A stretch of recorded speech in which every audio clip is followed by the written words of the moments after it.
Good morning, everyone. Welcome back to Coffee and Colorful Conversation. Today, I have a special guest that I wanted to share with you.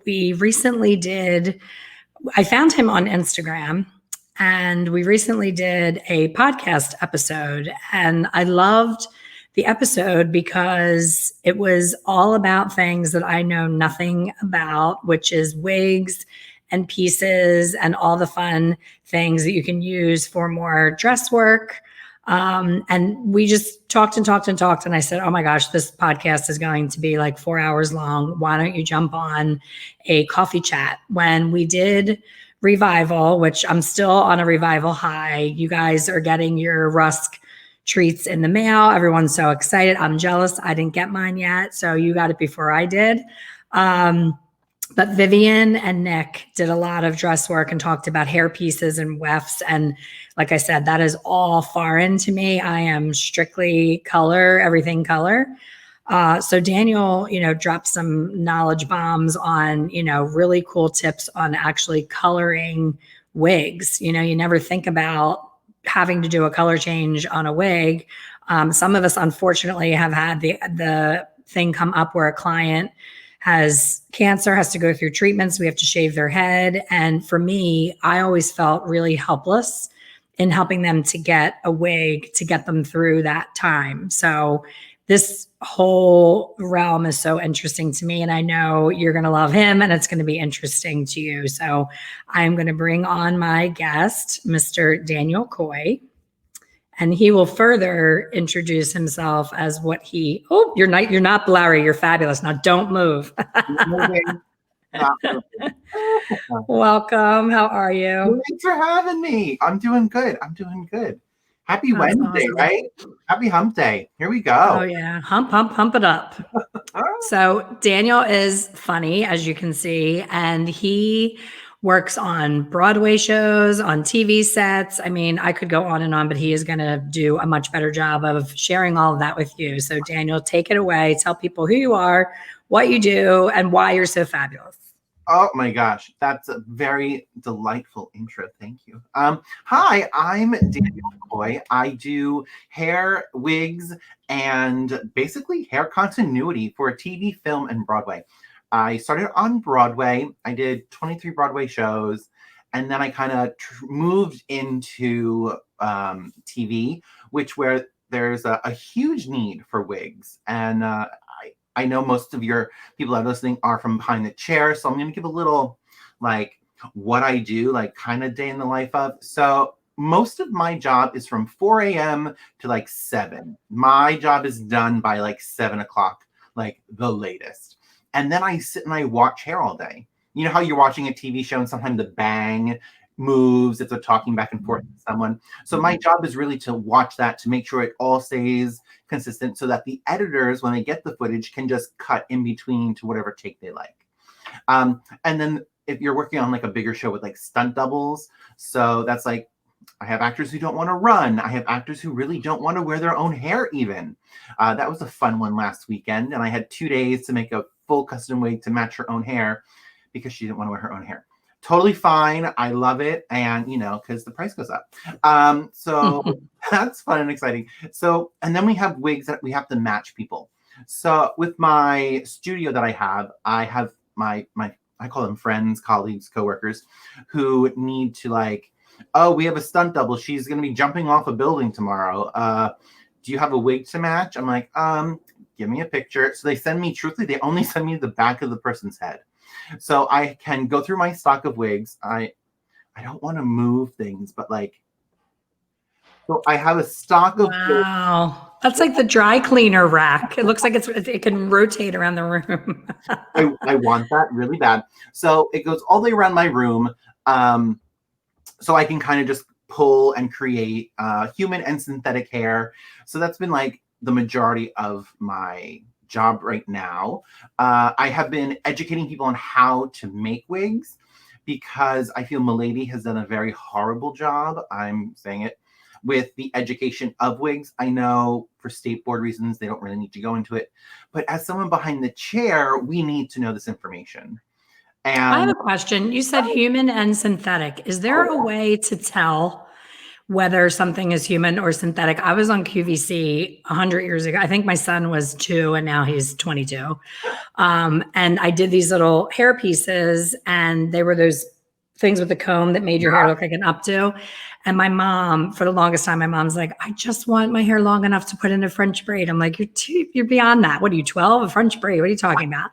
So I was like, I'm going to give you the updo you've always wanted. And I put the piece in, and the one piece was kind of sticking out in disarray. And I just grabbed the curling iron just out of sheer habit and like went to curl it. And it was like the Wicked Witch on Wizard of Oz, just kind of, and I was like, oh crap, I didn't even think this isn't real hair. So is there like a test that you can do, or you just kind of can tell by the quality of the look of it? You did the test on your own. Not recommended. Not recommended. Well, normally I'll take a piece of the hair and I'll burn it. So we all know what hair smells like burning. Plastic will not smell like that, and it will just kind of like shrivel up on itself. So that's the telltale, because I have bins of hair that have like, I don't know what kind of hair, to be honest. Yeah. You know, because I'll cut off the front of a wig. So I'll have the front of the wig that I'm going to use to ventilate. So I ventilate hair one hair at a time. And that's a whole, like a custom wig.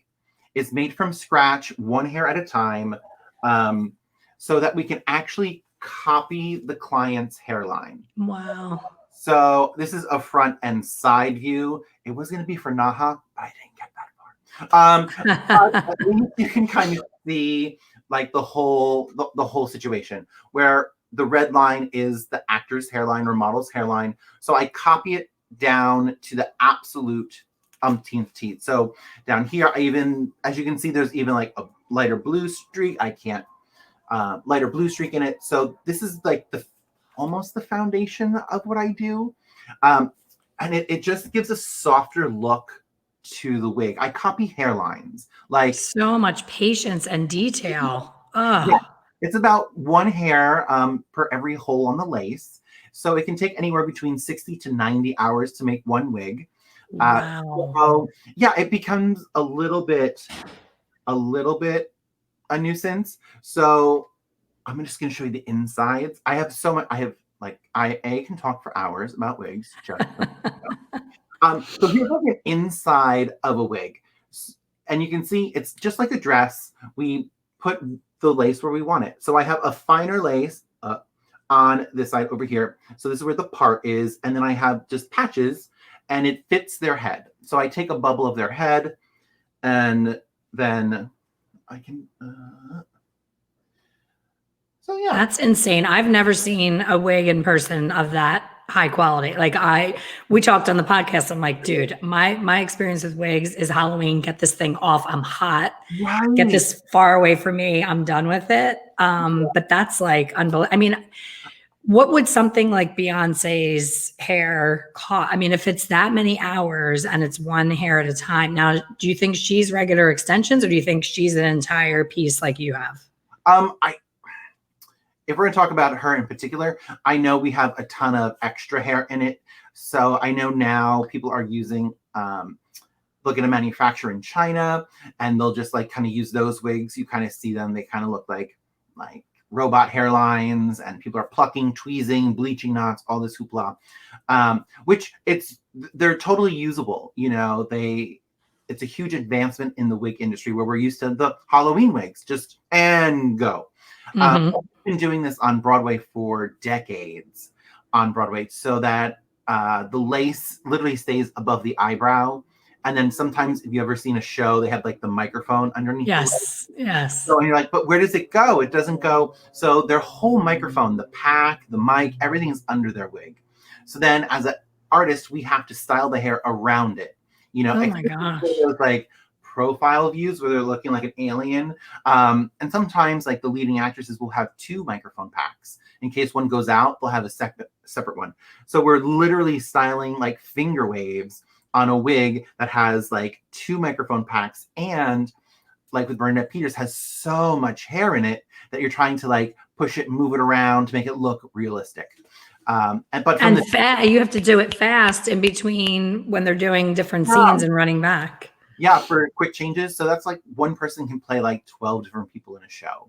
And that's what some people are like, oh, wow. So there could be an ensemble of, normally 6 men, 6 women, and they'll have like 5 to 6 wigs each so that they can like be different people, and we do quick changes.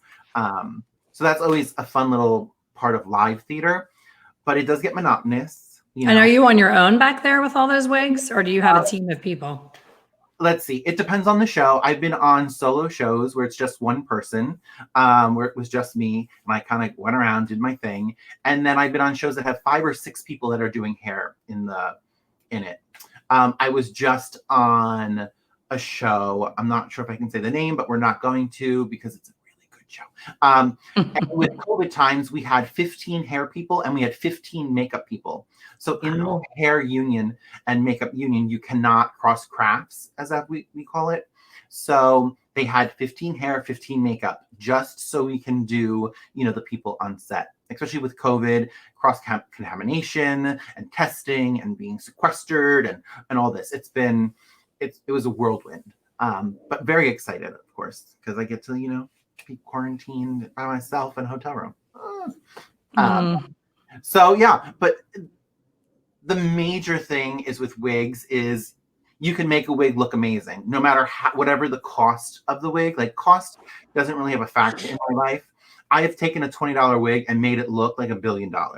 If you're copying their hairline hair for hair, how can it not look good? If you're really getting that hair texture down where it's just like you put it on and the lace just melts into the skin, you're just like, holy cow. So that's been that's a little joy. That's why I love wigs.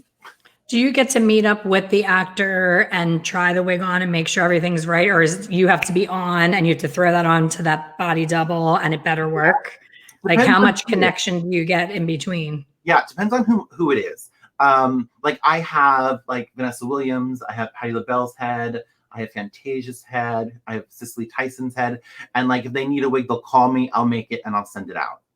So you have their head shape on one of those blocks that's behind you. Yeah. You need to create a museum and charge admission. Like any hairdresser, I want to come and play with your heads and look at your like behind the scenes. And I want to be behind the scenes at a Broadway show. I love Broadway shows. Yeah. The feeling that you have when you leave one of those shows, there's no comparison. And it's always like, what does it look like behind the scenes, what we don't see? It has to be so precise. Yeah. Precise every single second.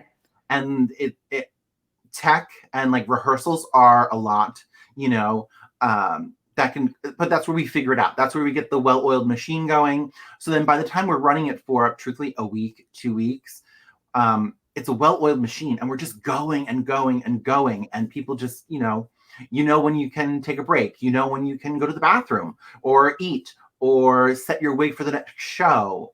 So you really get into this very synchronized like pattern. I've never seen a show that I've worked on. Never. I've only heard it. So I know every word of the show. Right. When you have to jump into the show. I know when I'm like, I have to leave now. I have a cue. So that's kind of like flashbacks, postpartum depression, or whatever it is. Leaving the show. So that's been always a fun thing. And people think it's like, it can be mass hysteria. So say someone goes out, if someone's like sick and then their understudy goes on for the first time, it's so much fun because it's something new. It's not the same thing. You just know what to do. You can put 3 pins in a wig to keep it on for their dance number. As long as you know how you're doing it, because sometimes the wig will just fall off. Well, that was someone just asked, how do you secure it to their head? That was my biggest question when we did the podcast, that a lot of these shows, they'll do cartwheels, they'll jump up and down, they'll flip over. And I'm like, how the heck is that wig not flying off? Again, back to the Halloween. Like if I did one thing, one false move, it was sliding down my head. So what's the trick to staying power? First things first is the wig is made for the person. Like it's made to fit their head like a glove, like a custom glove. So you already have that support. You're not trying to make something fit and like wiggle the pins in, extra pins. So it already fits them perfectly because they're going to prep their hair underneath the wig in pin curls normally for a Broadway show, or braid downs if they have like really thick hair, but most of the time pin curls. And then I normally just do pins. We do hairpins. I do 1 to 2 on each side here, 1 in the center so it doesn't slide back, and then 2 large ones in the back. And it's just a traditional hairpin, just Yeah. flat, straight. Okay. Yeah, that's how we roll.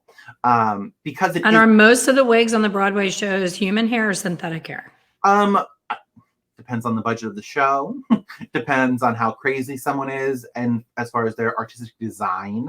But most of the time they are human. For like the stars of the show are mostly human all the time. And then so it's all roller sets. I do more roller sets than I even want to admit. Because in school I hated roller sets. I said, did too. I can't even imagine doing that. I'm never going to do a roller set in my life ever. Ha ha ha. Funny me. Now it's a 6-figure income for me. So you kind of have to be like, oh, wow. And why do we use roller sets? Because we can get the same thing again and again and again. If you see a Broadway More replicate it. you Yeah. can replicate it a ton of times. And that's the magic of what we do, and how hair also then starts to form a memory, and we do have like union rules where we have like every 14 performances we have to wash and reset the wig. It cannot be put on someone else. So it's just like all these rules we have to deal with too. So that's been a big thing for theater, Is there a difference in staying power as far as when you do set the hair between the cheaper synthetic and the human hair?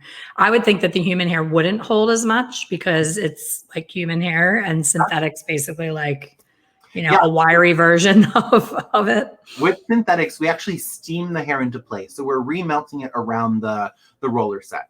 So it's like a big showgirl number most of the time, and they all look the same. Like everyone's a blonde in the back. Most of the time, they are all synthetic, unless you have a ton of money or work for Paul Huntley, who is amazing, and then everything is human. So once again, it depends on what they give you and how they give it to you. So, and you just work with it. So you either steam it or you use some Lot of Body, good old Lot of Body, so much body. What's that? I never heard of that. The setting lotion that is like from old school. Oh, that sounds like it. A lot of body. Yeah, it's a lot of body. It's purple. You mix it up, you get all greasy and gooey. But where do you even get it? Where do we get it? We get it in Manhattan Wardrobe Supply. Okay, so it's like a known theater thing. Definitely in the theater. Yeah, I use Ship Shape to wash all my wigs. That's like one thing, like people get like, what? Yep, human hair, because it's going to strip all the gook off of the hair and make it really soft. But then you do have to make sure you condition it and rough it up a bit, because it actually gets too soft with Ship Shape when we strip all the hair off, all the product. So you shared that you are very well paid, and I know you have a lot of balls in the air. So I would imagine, now pretend it's not COVID. I know Broadway shows are not happening right now, but when they are, do you have to sign a contract with one show and that's your only job the whole course of that show? Because I know you do television, I know you do film. How do you plan your calendar so that you can be committed to that one show and do your other things? Yeah. Let's see. As a union, this goes down to like the union part of it. When you're a union hairdresser or makeup artist, we're actually, independent contractors. So if we get signed up for a show, unless you're a designer or like a department head where you can actually have negotiations to not be paid the minimum of a union scale. So you are on a daily hire, basically. So for television and film, it's kind of the same. So you have your core group, and then if you need more people, you can bring them on. And that's just how it goes across the industry. And sometimes it's called a swing on Broadway. So you can kind of do every show. Or if you don't like a show and you're leaving a show, you normally give your 2 weeks, you find someone to replace you. But normally you're there for the stunt of the show. So when I did Broadway, I did the stunts. There was ends. Oh my gosh. I never did an open-ended run. I've only done we're doing a 7-month run. We're doing a 12-month run. I'm like, all right, I can do it. So then But is that your only gig during that time? Like it's so intense that you don't even bother booking anything else during that time. For Broadway, you have 1 day off a week on Broadway, but you can work kind of like daytimes. I did a lot of photo shoots, but it's because either the talent wanted me there. So they would like contract it where they only worked, you know, from 6 a.m. to noon, 2 o'clock on a Tuesday, Wednesday, Tuesday, Thursday, or Friday, because we had like, I like to get to the theater at 3 when I do a show. But for film, I'm committed. Like I'm full on committed. I'm with the show every day. So I'm kind of, you're normally, if you're a department head, you're in charge of like designing the looks for the whole show. So you have to be there the whole time. You know, so 3, 4 a.m. to whenever we end. Like that's kind of the schedule. So I know we had talked about, you know, you're at the point now where you're a little less starstruck. You're used to being around bigger celebrities, but who has made you feel the most like fumbling over your words, sweaty palms, like, holy crap, I'm actually touching this person's head? I don't think, well, it was truthfully for me, it was more about, oh my God, I have a job to do and I have to make them good. I have to do my job good. So it was never, I had to take a step back. Because we're all people, you know, we're all people. We all, you know, it's all human connections. And I just have a very special connection with most of my actors and they're basically friends now. You know, where, you know, I'm there for them. I'm supporting them to do what they need to do. So I don't have like, so we have a job, because if the theater doesn't come or the audience doesn't watch, our show gets shut down. Just like Lincoln Rhymes' Son for the Bone Collector. Just a couple people watched it. So NBC said next. You know, so I don't, starstruck. I've never, Like in the beginning, you had to be like pinching yourself when you got to be with like a Cecily or Patti LaBelle or someone like that. There has to be somebody that you're like, holy crap, I can't believe I'm like her person. Like looking at your phone saying, I can't believe I have Patti LaBelle in my contacts of my phone, that kind of thing. I wish it was a starstruck moment. I was more happy about working in the field I wanted to work in. You know, like working on Broadway for the first time, like walking through the stage door to go do Leah Michelle. It's just like, all right, I'm good. Got it, God. Thank you. You can take me now. I did that. What's, you know, like, okay, I'm good. It's like, it was more that. So then, and then you do it so much that I don't want to say you become numb, and that you don't want to ever give off that energy. So, right. I mean, now I get a little like, but I text so much with all of my Carol Burnett. I will say Carol Burnett was the one. I love her. Who, she even texts me to this day, but only in emojis. She could only handle emojis. For the show, when she would come down, she would like, she'd do like the arrow, turning corner, like just in emojis. So I'm like, great, hurry up, get her here. So I mean, yeah, I'm trying to think of like, yeah, but she was such a down to earth person. Like, so yeah, no, and you can't be that way. Like that's more of the battle. Like when I'm looking to hire someone, like how do they act? How are they going to act in, you know, strenuous situations or pressure situations? Like I've been hit, I've been punched, I've had a fork thrown at me, I've held a pee bucket for actors. So, you know, I've really done the getting the gamut. So I normally go into a new situation like, what is this crazy? What's happening? Like, what are they going to have me do this time? You know, but that's really that's my.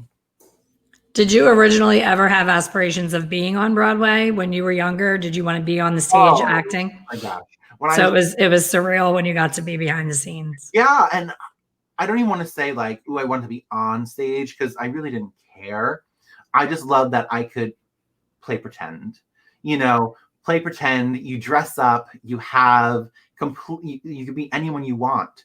You know, and then just seeing that process, and then being in the industry so much instead of just like a worker bee, then I started becoming like more designing and more working like really intimately with like production and producers, and now learning like the business end of it, where, you know, you have like a budget and you have like, what am I going to spend my budget on? And then also working with like companies to like sponsor your shows that you're doing. So the business end has been really nice to learn, because no one teaches you any of this, you know, Like Do even you mostly have all of the, like when they get those pieces done, do you hold on to them for that person or do they keep their hair and then you just show up just you with your tools? it so for Broadway, all the tools are needed to be supplied to you by production. So that's a rule. So then you would just order everything you need for that show. For film and TV, we have a kit rental, so we have our own kit. So we have all of our personal things that we like to use, and then we do it that way. I have 3 of everything. We have one space for the trailer, we have one for the stage, and then I have one at home in case for some reason it's a weekend and someone wants me to do their hair. So, or I have to try to remember to bring it home and it's always a mess. So I just have 3 of everything so that I can just be very well prepared for anything. TV and film is a little bit different because we never really get the actor ahead of time. It's kind of like, and we're doing it now. Like we know who like the stars of the show are. So, oh, we're doing a huge stunt. So it's like, great. I'm definitely just going to have a wig on standby just in case. And then production would then rent the wig from me. So, and like, that's like a selling point. Like I have every wig you could possibly imagine. And I can make anything you want within a day's notice. So that's kind of a selling point. And that's expensive. That's like a lot of inventory to put out the investment for. Yeah, I have numerous of wigs, but then I also have rented them out. So for like high school shows, regional theaters, oh, okay, proms and weddings. So in my book, I teach that how to like start to incorporate wigs into your business in the salon, and really start showing how profitable it can be, and how you can truthfully change someone's life. I've had, cancer patients. I do a lot of cancer patients who are like, I just don't want a wiggy wig, or I don't want something really hot and thick, or I don't want something so, clumsy, or it doesn't look anything like me, is the biggest question or biggest comment I get. And that's where I love what I do, from like recreating their hair as if it's their own. I just did one where I cut off someone's hair and I made a wig out of it. So that's been. Oh, wow. Yeah. So when you're shaving it, when they first get sick, you can use their own hair to. That is cool. Now, what does something like that run? Well, it depends. It depends on the length and all and what they want. So anywhere between like 5. What would my hair cost? God forbid. We're not going to pretend that that's going to happen. But like this length, I'm pretty fine. Yeah. I mean, it would start at around 5,000. I would imagine that sounds like a big project. Yeah, it is about 90 hours, and then cutting and then mapping it out and making sure it fits your head perfectly, and then copying your hairline, because that's really what will give it away. But you do have it forever. So then I also then would rent someone, if I'm shaving off their head, I rent them a wig that kind of looks like their head just to get through that 90 hours. Well, that 2 weeks really. Yeah. So while you're making it with their own hair, you're giving, that's awesome. What a smart thing. I would never even think that could be done, but I guess it's the same thing as you buying bundles from another country or wherever the hair comes from. And then you don't have to worry about getting the color perfect. Speaking of color, I kind of don't want to give away your little tip because of the podcast, but I thought that was a really cool little tidbit. Wait, I have to have another one. Wait. I'll think. Yeah, do something different so that people can listen to the podcast too. On the podcast, I go on full on color, like getting messy. But this one is like the bigger one. Is we don't necessarily have to color the hair after it's made. So what I do is we'll buy hair in the color that we want. It's a different color scale. It's a different color scheme. It's really. I wish Pro and Wigs would just come together and be like, no, we're professional, but no. So they have like 1B, 2, 3, 4, 5, 6, 7, 8, 9, 10, 11. 613 is the blondest blonde you can get. Oh, interesting. Yeah. Who makes up those numbers? No idea, actually. I would love to talk to them. I want to know that, and I want to know whose job it is to name the OPI nail polish colors. Like whose job? That has to be one person's job to just name them. Where's my polish? So like this is like 613. This is how well I rooted it. So we did a root, but normally with a wig, we will have different like tones to it. Okay. I can't tell you who because it's a very big name. But as you can see, like the front hairline, like it's blonder in the center. So I literally ventilate. So one hair at a time, I ventilate it how I want it. Like that's like, so on a bigger wig, I'll do circles and squares for highlights and lowlights. So I will actually ventilate in a square for a highlight. I'll ventilate a square in for a low light. And also I farm out a lot. So like my students who worked for me, I'll be like, all right, I need a wig. It needs to be done tomorrow. Hope you're free. Here you go. Now you have to be totally, I can imagine you have to be so OCD to be able to do this kind of work. How difficult is it to hand over to someone else a job that you would prefer to do yourself? You just don't have the time to do it. Like, are you picking it apart, or are you kind of like, do your thing? I'm good. No, well, two things. No one is ever going to be able to do everything the way I would be able to do. Right. And it's taken me a little bit to get used to. My assistant would definitely argue on this one, but I like to let them do what they can, and also learn what they can do. So if I teach them the basics on how I make a wig normally for me, then I can take it and make it in anything I want. So if I normally do pad out like a solid 2 hours, if I'm getting a wig back, where I'll come in and I'll reshape the hairline. Yeah. So it depends on who it is. Like I have my assistant who I can just hand her a wig and be like, all right, give it back. Great. We're going right to set like right now. Whereas some other people, I'll be like, just leave the hairline. I can handle the hairline. I can do the final touches. So it can be, but then it's funny because actors will like rip out a hair. I'm like, do you know how much time I put to put that one hair? So that's been a fun little thing. What I love about bringing you on to this coffee chat is, I do nothing but color for the past 17 years. So my whole world is color. And I talk to so many stylists that feel so trapped in the minutia of everyday grind in the salon. It's, I have a kid's cut, then I have a wax, then I have a root retouch, then I have a highlight. And these people are coming at me from all different directions and I'm standing on my feet. What I love about our industry is your face is lighting up and you're so excited to talk about pieces and wigs and Broadway and on set for shows.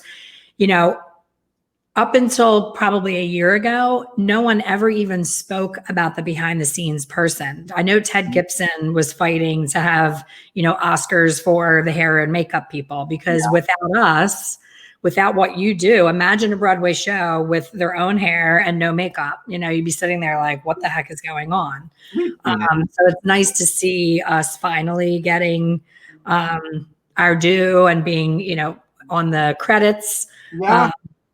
All of that stuff needed to happen. It's been a long haul, even just you can just look in the hair and makeup department from film. It normally was a male who was the department head of makeup. So they would be the ones who would then hire a hair person that they knew to come in and do hair for them. So the whole thing has changed now that we're two separate departments. We have a head of hair, we have a head of makeup. So we've evolved, with the union coming in and giving us some minimum wages, because, that is a thing that we need to think about. And, lunch breaks and turnaround times, some things that I know in the salon world, and benefits, I get full benefits if I work a certain days of the year, or I forget how it goes. And you accrue points to get your 401k. So it kind of helps us like unify, really become one. That's the only thing I think we're missing in the salon world, is that there is no bottom level. There is no like, this is the minimum we will accept. Yes. And because each state has their own rules, it's really hard to do that. Because the amount of room that we have for a salon per se, compared to what we have for a Broadway show, I could laugh. And that's why we're truthfully not up and running right now with COVID, because we are in such small, tight quarters that we could not get enough ventilation in the area. Absolutely. So It's a Well, the union is no joke. I have a client whose daughter works as an assistant on Always Sunny in Philadelphia. And the amount of hours that she had to put in to get whatever her points are in the union. And then so many had to be done outside of California to be able to get it. And they just, it's almost like they make it so hard. They want to weed out 90% of the people that want to do it. So you definitely have done the work for sure. We have a couple questions. yeah. I love questions. Christina. Hi, Christina. Is there a certain way you make wigs look more like real hair? Is there a better type of wig for this? Truthfully, what it boils down to is the lace that you're making your wig on. So as you can see, like what I want to say, what lace, but like just even on this, like it's here. But like what lace, it all depends on the lace that you're using. And there are different calibers of lace. So then here's like another one that I would use for like, this is literally for the back of a wig. So here's the nape, and then here's the top of the back. So and it's the back, so it's a lot thicker. So it really depends on what you're trying to create, what level of wig do you want to be putting out there? You know, I think that we can take any wig, like we can take and just cut off the front and refront it. So that's what I teach. I teach refronting wigs and really taking a pre-existing wig, whether you've made it from bundles and made your own back, whatever it is, or a closure, but then cutting off that front, laying your lace, because the integrity of that lace to hold it on is getting ruined because we're cutting off all the lace for the hairline. So really having that fit really well is the key, is the fit, and then truthfully the hairline. Answer that question. That makes sense. Ramble. Do you have to remove the cuticle when you make a wig for a cancer patient using their own hair? No, I leave it. I also cut off it very weirdly. So if you want, you can check out my YouTube video because you actually see me cut off every part. So I do tons of little ponytails all over the head.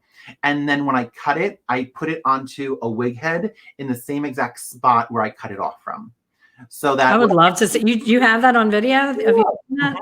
Yep. I just launched it yesterday, actually. So like go to YouTube and it's just your name, Daniel Koye. Yeah. Well, that's homework for everyone. We have to watch him do that. That's so yeah. Please leave comments. I love it. And then if you have any questions, please do not hesitate. I love it. So tell everyone where they can find more of you. I know you're starting to do education on all of this, which I think is fabulous because to your point, you know, I didn't learn anything about anything wig or hairpiece wise, you know, back when I went to beauty school on my horse and carriage in the 1900s. No, we do extensions. You know, salons are known for extension work. You know, be it beaded row, be it, you know, whatever it may be. So there is wigs, and wigs have gotten a really bad name. So I would definitely look into it as a better option for a lot of people. But I love educating. I love seeing a light bulb go off on people. I love truthfully giving you another avenue for work. Like during this pandemic, I'm like so mad my team did not get it together quite in time. But like this would have been the perfect time to learn how to make a wig. Mm-hmm. To be honest, you'll be creative. You'll get to work with hair again. Like you could just sit on your couch and truthfully like passively make 10 grand a month. Like literally. Like that's amazing. That's all you really need to do. So you can find me at Daniel Koye Official on Instagram. First and foremost, that's like where everything kind of stems off from. I think that's what we're trying to do now. And then you can find me on everywhere, on Instagram, on social, on everything is Daniel Koye. We're actually, I forgot, we're actually broadcasting this live on YouTube. Oh, so on YouTube. Hopefully people that are watching will go to your YouTube. So it's again just your name, Daniel Koye on YouTube. Koye. Yep, that will be me. And you'll see the one that I posted. I do talk about everything though, everything hair and wig related. I try to keep it in that realm of hair enhancements, I sometimes call it, because that's like really that. what we want to do is like just enhance someone's hair. And that's if they have alopecia and they just need like a little topper, they call it, you know, or if they just need a hairline. I have some men, celebrity clients who I make just the receding hairline part and fill that right in. So that's been a big thing. Welcome everyone. I should have clicked on comments. I'm like private chat, nothing. Oh my God, guys. Yeah. They want resilient fit. Yeah. I mean, you can totally, I'm just answering another question because that's just who I am. I don't even know how to do that one. People have given me wigs that they've had in the past and redid them. I charge a different service fee for it. Depends on if it's human, synthetic. So it's all about your consultation again. For wigs specifically, you have to have such an amazing consultation. And if you want, you can go to danielkoye.com and steal my consultation. So before anyone can even like come to me for like, or I get a DM like, I want a wig made by you. Great. Go to my website, fill out the form, because then I'm going to be able to see what they can handle. Can they handle an amazing hairline? Can they handle, or can they only handle a shake and go wig? You know, and that's through education. So I feel the marketing world of wigs has really screwed us and made wigs such a machine-made, wefted, itchy thing that it's scared people, you know. Absolutely. So yeah.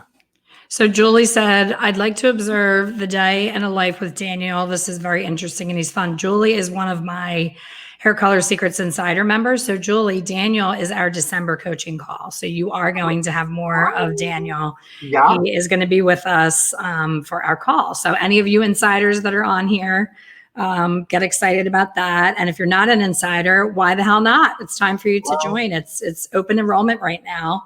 I bring fabulous people like Daniel and other guests because I always want to keep it interesting. You can only hear me talk so much before you need some new energy. So thank you so much for this today. Again, we could talk forever. I usually keep these to 30 minutes. We're at almost 45 and it's not been boring for a second. So when you and I get together, it is lots of yapping. So I love every minute of it. So thank you. And I look forward to seeing you on the call and everybody, all my coffee chatters. I hope that you will connect with Daniel and check out his wig education and his book and all of the things that he has to offer you. Thank you so much for watching. And we will see you next week. Yeah. Bye.